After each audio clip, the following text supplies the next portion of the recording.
Hello everyone, this is you. Today I want to dive into a slightly provocative topic. The title is Choosing Your Customers. Now you might be thinking, isn't that arrogant? But here's the truth. If you don't learn how to choose your customers, your business won't last long. And the quality of your service will eventually collapse. We've all heard the saying, the customer is always right. I used to believe in it too. But once I actually started working, I realized if you blindly accept that phrase, both you and your customers will end up unhappy. Why? Because when you try to treat everyone equally, you actually satisfy no one. Think about this. There are customers willing to pay premium prices, and there are customers who just want everything cheap. If you try to give both sides the same quality under the same conditions, it may look fair, but in reality, either your quality goes down or your profits disappear. Here's a clear example: airlines and their first-class strategy. A one-way ticket from Tokyo to New York in economy costs about $1,500. But first class? Around $12,500. That's more than 8 times the price. But the seat isn't 8 times bigger. So what are people paying for? It's the lounge experience that starts the moment they arrive at the airport. It's the priority lane, skipping the lines.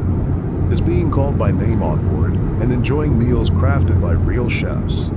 They're paying for the sense of exclusivity. And here's the funny part, because first class and business class passengers are paying so much, economy tickets can actually stay affordable. If the airline only sold economy seats, that $1,500 ticket would likely cost $2,000 or more. Hotels work the same way. A suite might only be a few times larger, but the price is dozens of times higher. Not because of square footage, but because of exclusivity and privacy. And it's those high-paying guests who make it possible for regular rooms to stay reasonably priced. So here's the principle. By capturing real value from a certain segment of customers, the entire system works. Now, what's the benefit of choosing your customers? First, profitability. Take a theater company, for example. Sometimes they sell out every ticket and still lose money. Why? Because they sold too cheap. When your seats are limited, you need to raise the ticket price or you'll never see a profit. The same goes for independent creators, designers, or small business owners. Don't copy big corporations with discount strategies. High volume at low margins will burn out your time and energy first. Second, protecting quality. If you only attract bargain hunters, you'll face overcrowding, poor manners, and declining culture. We see this with hotel memberships. When too many people exploit free stay promotions, the true VIPs leave. Or think about live streaming. If you spend all your time catering to free users who demand attention, you'll eventually burn out. The paying customers are the ones who allow your service to survive. And third, maximizing customer satisfaction. Take Universal Studios' Express Pass. It's expensive, but for people who don't want to wait in line, it's worth every dollar. For them, it's not a burden, it's a joyful option.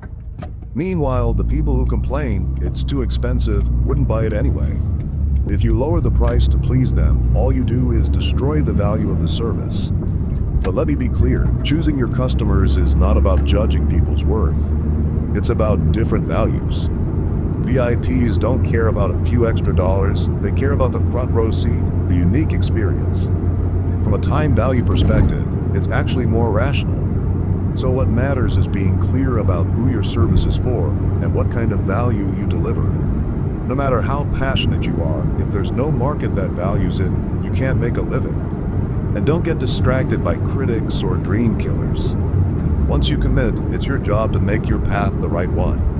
If you deliver results, that path becomes the right one, period. So here's the conclusion. Choosing your customers is not cold. It's not rude. It's about focusing on the people who truly need your service, the ones who recognize its value. Not trying to please everyone, but deciding, I will give my very best to these people. That, more than anything, is how you build a sustainable business and keep delivering high-quality service for the long run.